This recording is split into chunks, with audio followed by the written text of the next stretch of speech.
KBC में करोड़पति पति। सूरज के जीवन का एक ही फंडा था कि मेहनत तो गधा भी करता है, घर बैठे जो कमाए समझदार वही होता है।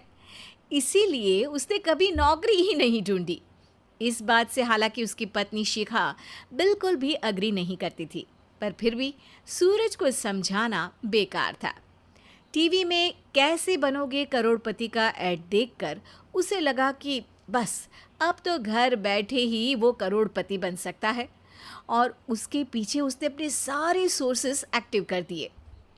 2 हफ्ते में उसके कलीग के साले के पड़ोसी के बेटे का सोर्स निकलता है जो कि उसे शो में पहुंचा सकता है, और सूरज उससे मिलने चला जाता है। अच्छा, तो हमें मुकेश जी बता रहे थे कि आप हमें शो में पहुंचा सकते हैं। हाँ, उसमें कोई तकलीफ नहीं है। मैं कल अगर कोशिश करूँ तो इसी महीने में आपका नंबर आ जाएगा। अरे ये तो बहुत बढ़िया हो गया।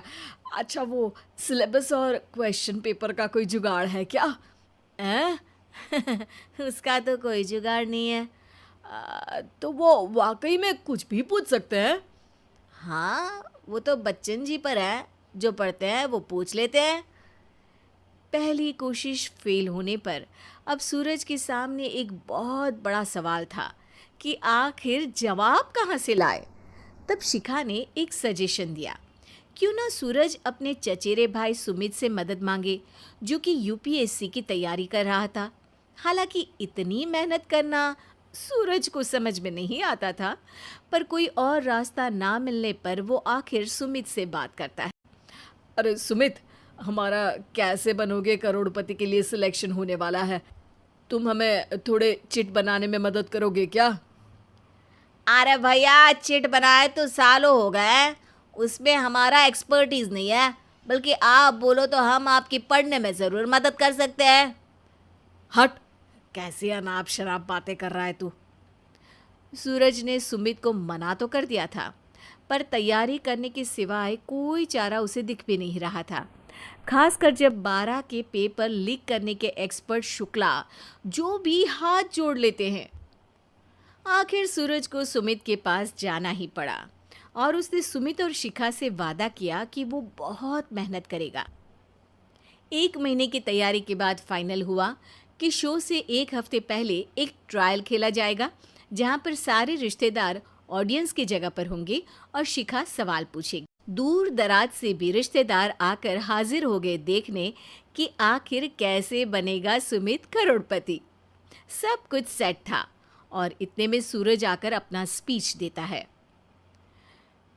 ये 1 महीना मेरे लिए आसान नहीं था, पर अपने भाई सुमित और अपनी पत्नी शिखा की मदद से मैं इतनी दूर पहुंच पाया हूँ। मेरे मम्मी पापा के आशीर्वाद ने भी बहुत साथ दिया है मेरा। मैं उम्मीद करता हूँ कि आज के शो में आप लोगों को बहुत मज़ा आएगा। साक्षी पहला सवाल पूछती है और पूरे कमरे में सन्नाटा छा जाता है। इंडिया में कितने स्टेट्स हैं? 3, सॉलिड, लिक्विड और गैस। अरे रुकिए, तो ऑप्शंस तो देने दीजिए। इतने में 5वीं कक्षा का चिंटू बोल उठता है। अरे क्या मामा, आप तो पहले सवाल पर ही आउट हो गए। अरे बेटा, पहला सवाल तो ट्रायल होता है ना। अरे तुम अब देखना। देखने जैसी बात तो थी ही। सूरज को इतना शांत किसी ने नहीं देखा था।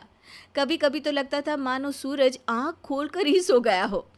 मामा जल्दी करो प्लीज, कल सुबह पनवेल भी तो निकलना है। अरे हट, कंसंट्रेट करने दे मुझे। 3 सवाल में 3 लाइफलाइन खत्म हो चुकी थी, और अब चौथे सवाल पर भी सूरज का मौन नहीं टूटा। पर सूरज अभी भी हार मानने को तैयार नहीं था। उधर हर कोई सूरज को छोड़ सुमित को देख रहे थे। आखिर सुमित ने ही तो पढ़ाया था सूरज को। गजब बेइज्जती है यार। अरे बेटा, तो बाप का, दादा का, भाई का, सबका नाम बुड़वाएगा। अरे 3 लाइफलाइन ले ली तो भी तेरा कुछ नहीं होना है। अरे कोई इतनी बात करता है क्या शो पर?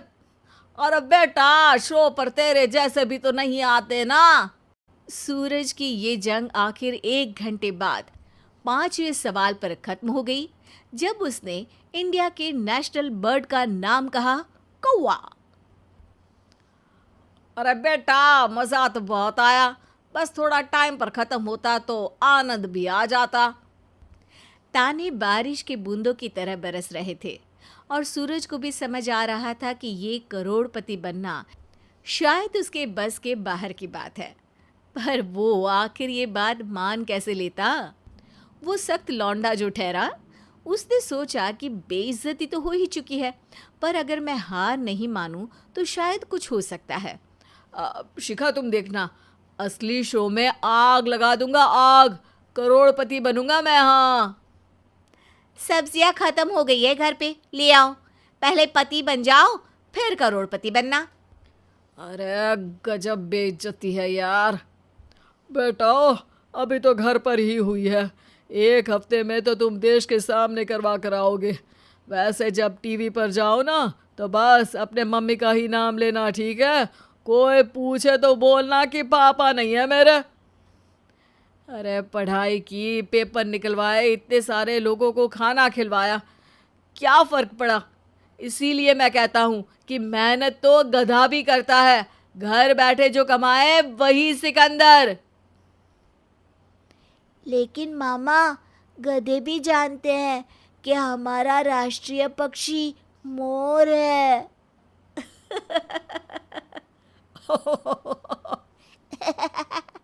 दोस्तों, हमें उम्मीद है कि आपको हमारी ये कहानी पसंद आई होगी। कृपया हमारे चैनल को सब्सक्राइब करें और सभी अपडेट्स के लिए बेल आइकन जरूर दबाएं। और हाँ, वीडियो लाइक और शेयर करना मत भूलिएगा। Bye bye.